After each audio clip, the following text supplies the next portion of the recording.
My girlfriend once looked me dead in the eyes and said I wasn't her priority. So I left.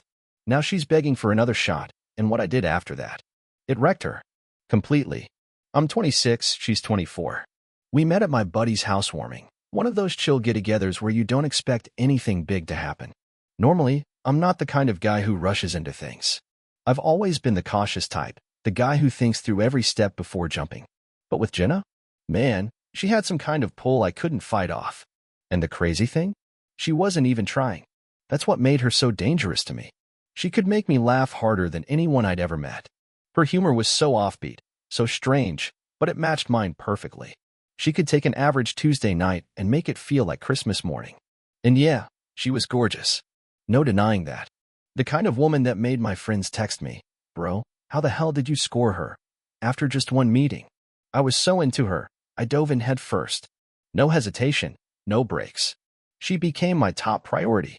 Didn't matter if I was working back-to-back 14-hour shifts or juggling my own responsibilities. If she called, I was there. No questions asked. That promotion I'd been eyeing? Give it up to go on a weekend trip with her and her crew. Left my best friend's bachelor party early because she felt sick and wanted me around. I noticed every little thing about her. Her go-to meals, exactly how she liked her coffee, which movies hit her in the feels, always the ones with dogs.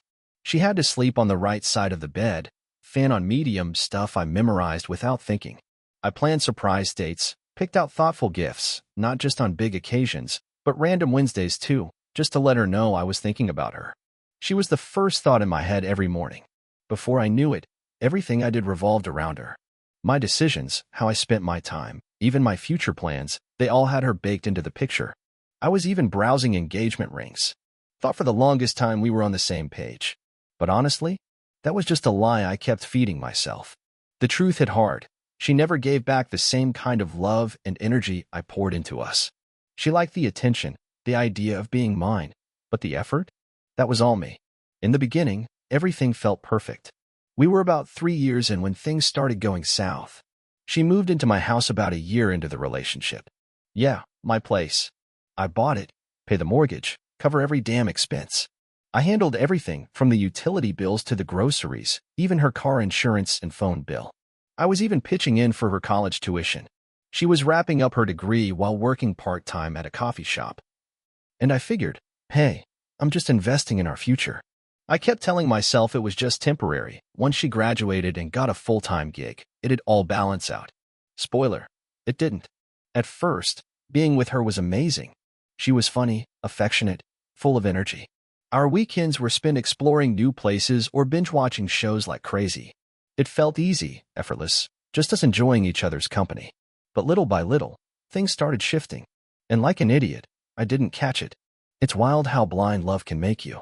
You don't see the warning signs when you're wearing rose-colored glasses, like how she never once offered to pay for anything.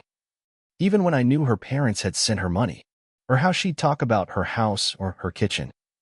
When I was the one footing the entire bill, or the way she'd joke about my friends being lame, or how she'd rag on my job for being too corporate.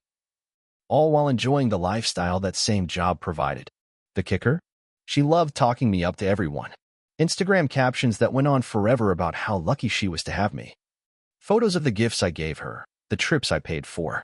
Her friends thought I was amazing. Mine thought she was. To the outside world, we were couple goals. But behind the scenes? Totally different story. And I was too stupid to see it. I kept giving her a pass. If she flaked on dinner with my family to hang with hers, I'd tell myself she just needed space. If she spent a ton of money on new outfits but forgot to chip in for food, I told myself she was still learning how to adult. If she brushed off stuff I cared about, I'd just chalk it up to different interests. I didn't want to admit it, but deep down, I knew. I was way more into her than she was into me. And it's not like she was evil or plotting some big scheme. She wasn't some villain twisting her mustache in the shadows. She just kept taking, and I kept giving. Over and over again. That's just how we operated. I gave everything. She expected it. And I asked for nothing. That's the messed up part about love. You start convincing yourself that's how it's supposed to be. And the signs weren't loud and obvious at first. They were quiet little nudges I ignored because facing the truth hurt more. Things like how she stopped waiting for me to eat dinner, even when I texted I was on my way. Or how she'd sit there glued to her phone, laughing at messages from God knows who. While I was sitting across from her feeling invisible, I'd talk about my day, and she wouldn't even look up from her screen. Then she started going out more, like 4 or 5 nights a week. Said she had girl time or study sessions. At first, I didn't overthink it. She's allowed to have her own life. I'm not controlling. But pretty soon, it became a routine. Weekends, weeknights, random Tuesday evenings. I'd get home after working a 12-hour shift, ready to unwind with her, only to find the house empty and a lazy text saying, "Out with friends. Don't wait up." And when she did come home, she was either back on her phone or already heading to bed, claiming she was exhausted. No hugs. No, "How was your day?" No warmth at all. Meanwhile, I was still doing everything. Cooking, cleaning, laundry, groceries, every damn bill. And she was just living life, rent-free, responsibility-free, doing whatever she pleased, whenever she pleased. And I let it happen. I finally tried talking to her once, calm, no yelling. Told her it felt like we were drifting apart. She hit me with some line like, "I just need some me time. You're overthinking it." Overthinking? I was working 62+ hours a week to keep everything running, trying to keep us strong. And suddenly I was the one in the wrong for wanting us to actually feel like a couple? But I didn't want to come off as clingy or needy. So I shut up, like an idiot. And things just kept getting worse. Saturdays? I'd wake up and she was already gone. She'd text me hours later with some half-baked excuse like she was with the girls or something vague. I stopped even asking for details because every time I did, she'd get defensive like I was interrogating her. "Why don't you trust me?" She'd snap, and just like that, I'd back off. It was textbook manipulation, but I didn't recognize it at the time. And the truth? She never really put in effort for me, not the way I did for her. I'd plan thoughtful dates, things I knew she'd love, and she'd just go. That's sweet, without ever trying to do anything in return. When I was under pressure at work, my boss being a complete pain, she'd send a "here for you" text but never actually show up. And when my dad got sick and ended up in the hospital, she chose to go to brunch with her friends instead of coming with me. Her excuse? Hospitals creep me out. I'll never forget this one time. I spent almost a month organizing her birthday. Booked a reservation at this fancy place she'd been talking about nonstop. Got tickets to her favorite band.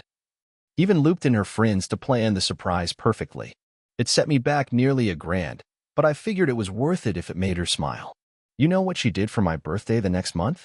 Bought me a $100 Amazon gift card. Spent most of our dinner glued to her phone, texting her friends.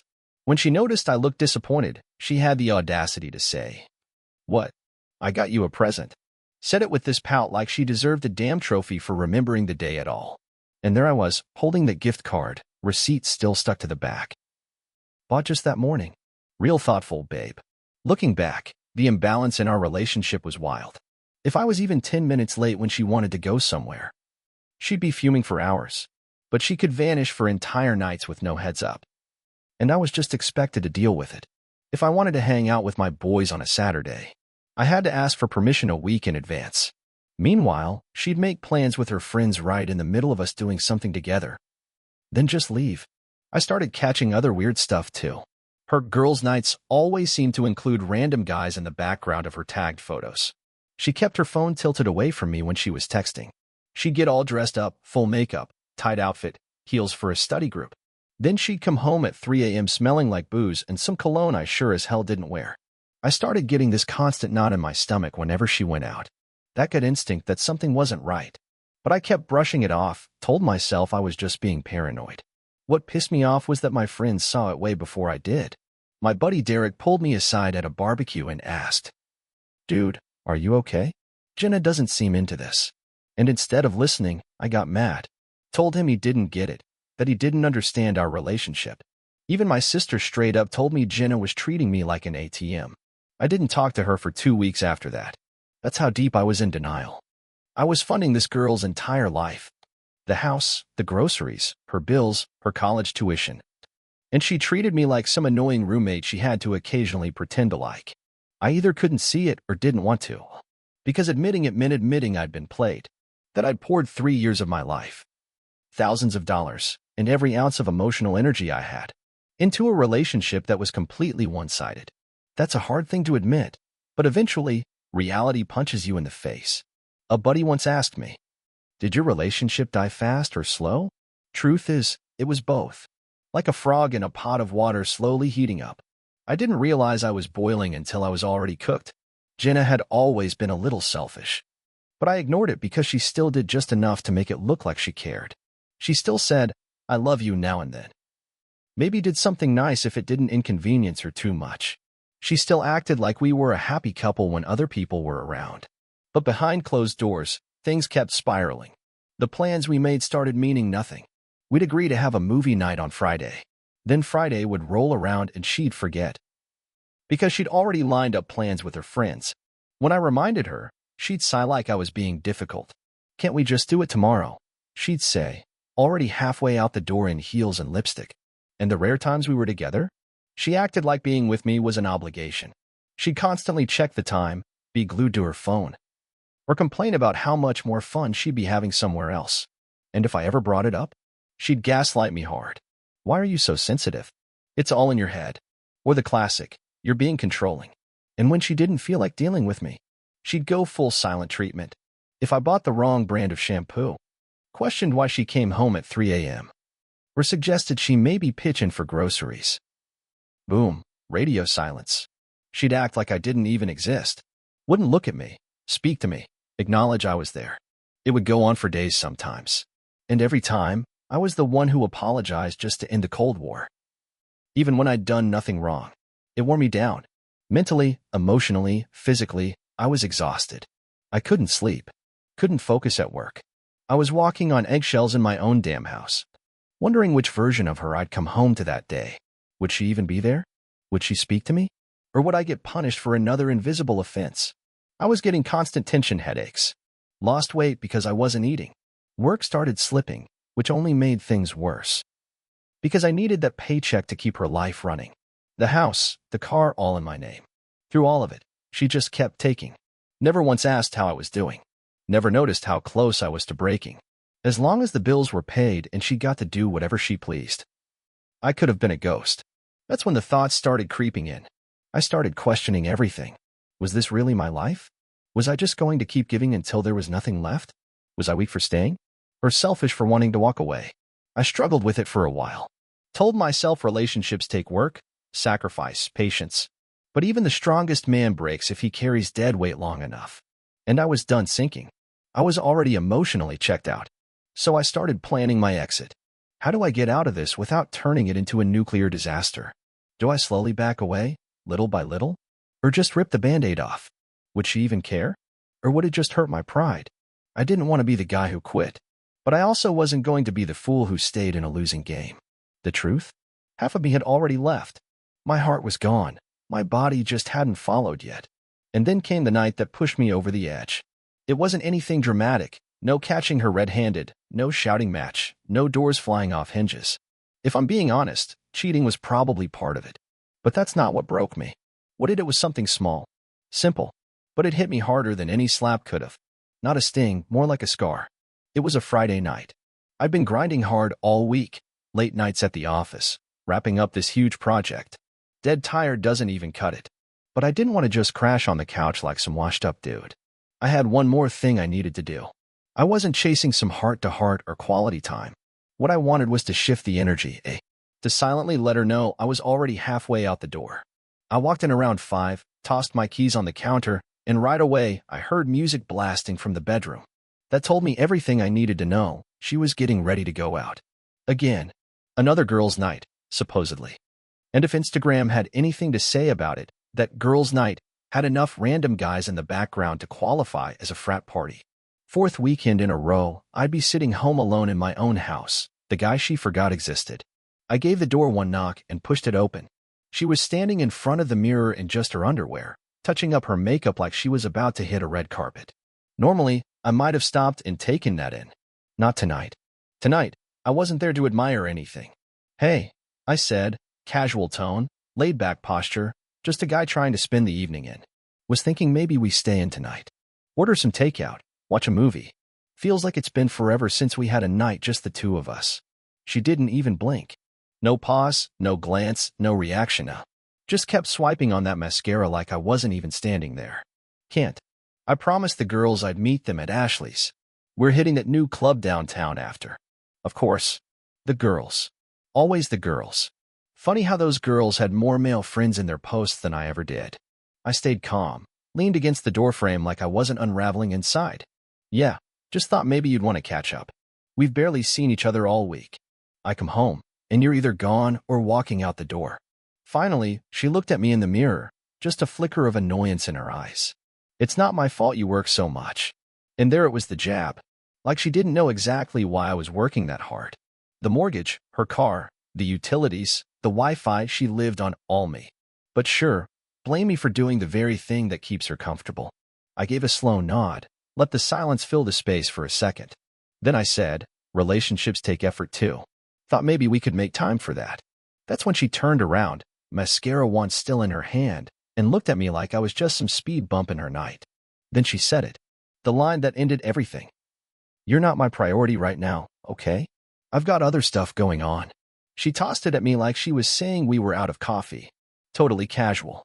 Meanwhile, she's painting her face for some other guy to enjoy. And I'm standing there, feeling the full weight of 3 years come crashing down in one sentence. That was it. That was the moment. 2 years, boiled down to 10 words. And I didn't even make the list. I didn't yell. Didn't argue. That would have given her too much credit. I just stood there, frozen for a second, letting the silence speak for me. Letting her feel what it sounds like when I stop caring. What did you just say? I asked, not because I didn't hear her, but because I wanted her to hear it again. I wanted her to actually sit with those words.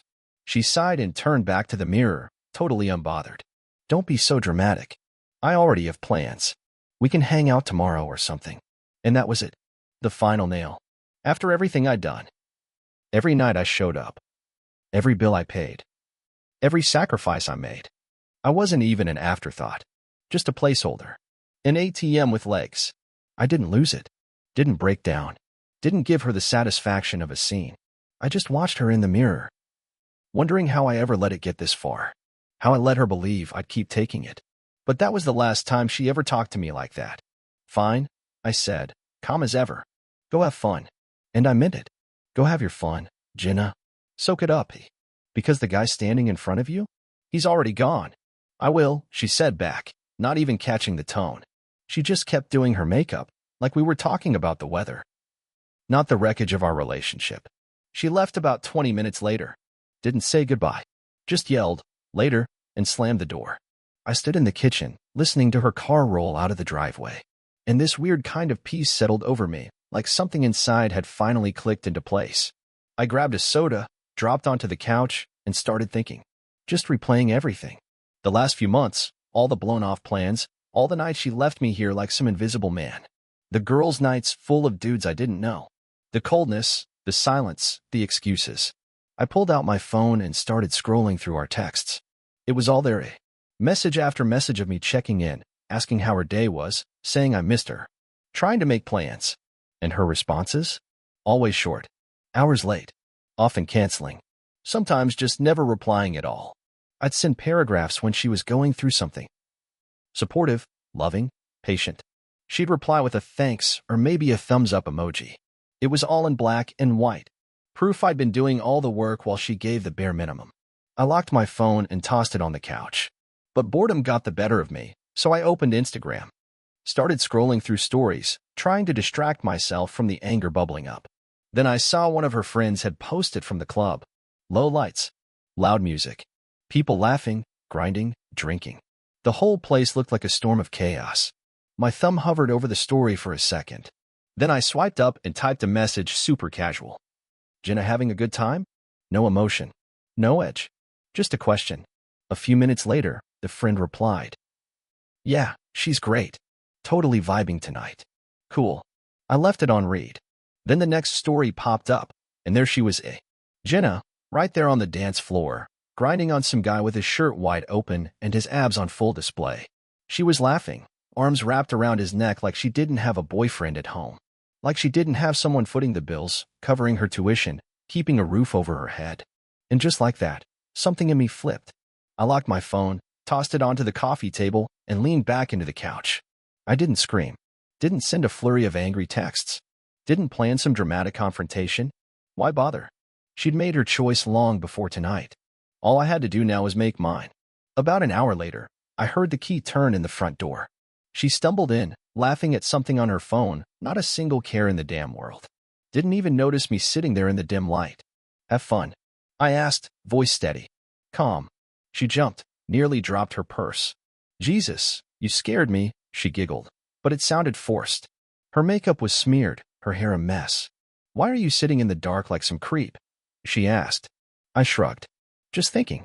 She started heading toward the bedroom, already brushing me off like she always did, like I was just another piece of furniture she barely tolerated. Thinking about what? She tossed back. I stayed put, arms stretched across the back of the couch, calm as ever. The kind of calm that comes when you're past caring about how easy it is to lose respect for someone, I said. No anger, just truth.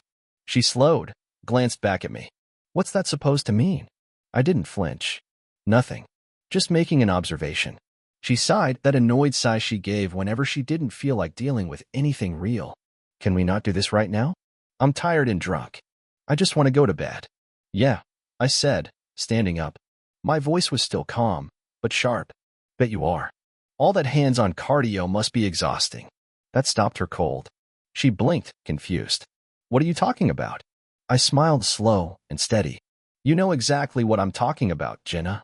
She opened her mouth, probably about to spit out some weak lie like. We were just dancing, or he's just a friend. I saw it coming in her eyes. But I didn't give her the chance. I'm not in the mood for stories, I said flat. Go to bed. She froze, like she was waiting for me to explode, waiting for the fight she knew she deserved. But I didn't give her that, either. She didn't deserve it. Not anymore. That night, I didn't just stop caring. I cut the cord. Went full ghost mode in my own damn house. No more texts during the day. No more checking in on her classes. No more picking up her snacks, making her dinner, doing her laundry, asking where she was going. Done. If I wasn't her priority, she sure as hell wasn't going to be mine. She didn't get that version of me anymore. But I didn't stop there. I started cutting her off completely, one string at a time. Logged into every account, car insurance, phone bill, Netflix, the whole list. Gone. Access revoked. No more free ride on my dime.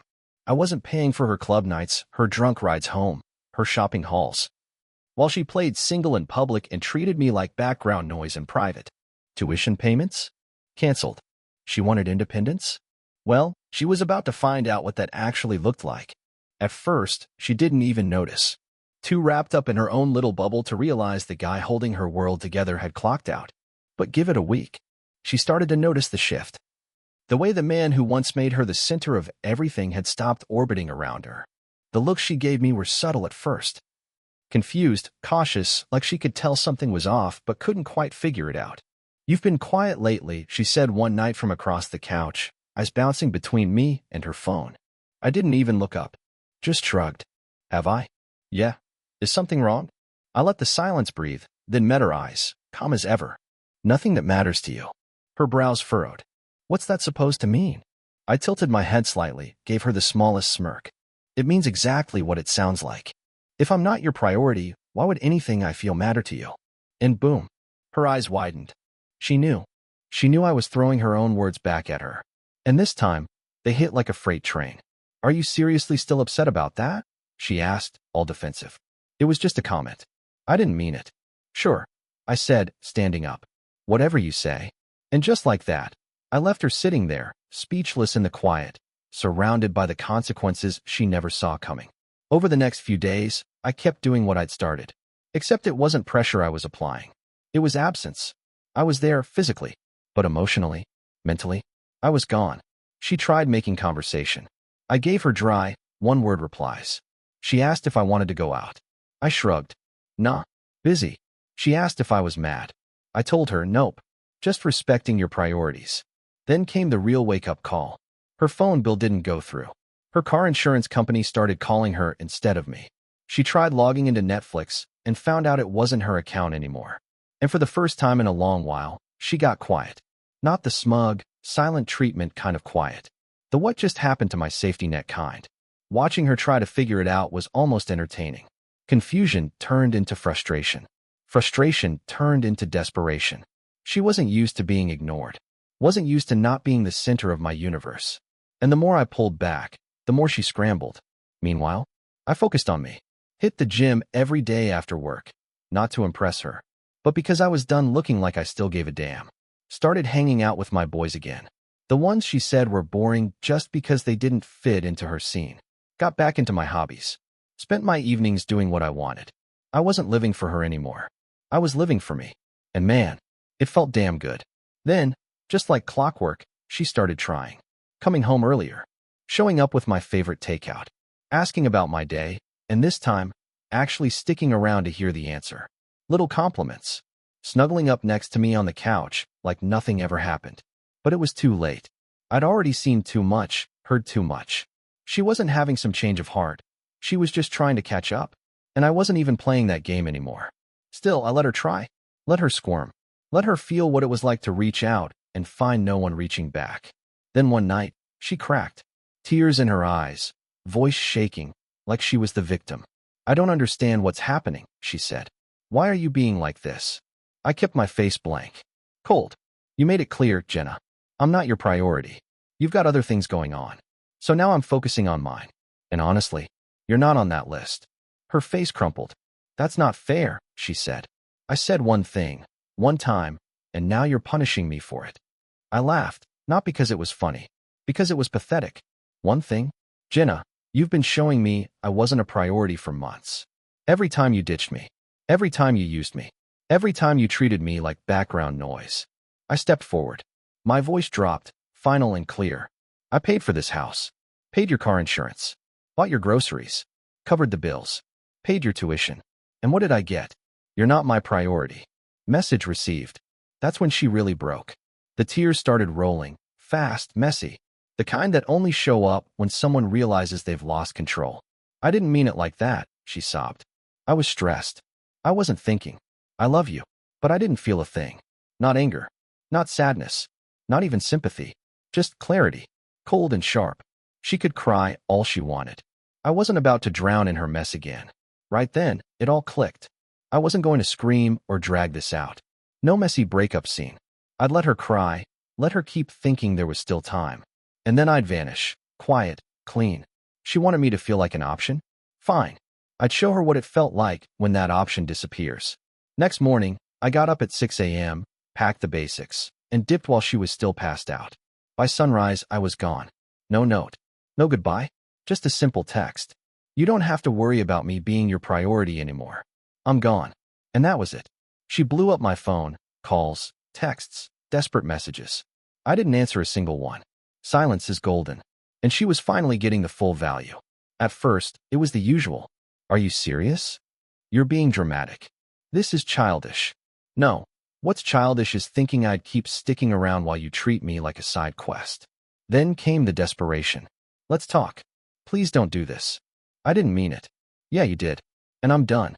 I crashed at my buddy Derek's place for a bit. Locked down a new apartment. Went full ghost mode. Changed every password. Pulled her off my credit card. Told her parents they were on their own for tuition from now on. It felt like clearing out junk files from an old hard drive. Clean, overdue, satisfying. Freedom hit different. No more emotional gymnastics. No more trying to win over someone who'd already made up her mind. A month went by. Heard from mutual friends that she was spiraling. Struggling to pay her car note, skipping classes, bouncing from couch to couch. Her parents told her to grow up before they'd even let her move back in. Me? I felt nothing. For months later, she showed up at my new place. Still don't know how she found it. She looked wrecked. Skinny. Tired. All that confidence she used to flaunt, gone. Please, she said. I've changed. I miss you. I messed up. I stared at her for a second. Yeah, I said. You did. Can we try again? I'll prove it to you. You're my priority now. Priority? I said, tilting my head like I genuinely didn't understand. What are you talking about, Jenna? You haven't been on my radar in months. I don't even remember what it felt like to care. She broke down, full on crying. Throwing out promises like candy. Saying she'd change, that things would be different. But me? I felt light. Free. Like I'd already moved on it. And she was the only one still holding on to something that didn't exist anymore. You should go, I said, voice calm. There's nothing here for you anymore. I closed the door with her still crying on the other side. And man, it felt good. Not just good freeing. Like dropping a weight I didn't even realize I'd been carrying. A few weeks later, I met someone new. Total breath of fresh air. Real. Kind. Supportive. She actually knows how to be a partner. She says I'm a priority, and she means it. Every damn day. Game changer. Word got around. Jenna heard. She lost it. Started showing up at places she thought I'd be. Started texting me from burner numbers after I blocked her. Desperation's not a good look on anyone. I ignored every message. I was done with the drama. Done with her. Last I heard, she dropped out of school and moved back home. Her life's a mess. Mine's the best it's ever been. Funny how she thought I was replaceable. Turns out, she was. People ask if I regret it. If I ever think about reaching out. Not once. Walking away was the best decision I've ever made. Because when someone shows you they don't care, believe them. And then make damn sure they're never your problem again. Thanks for sticking around and listening to my story. And if you haven't already, be sure to subscribe and click the bell so you don't miss more true life stories just like this one.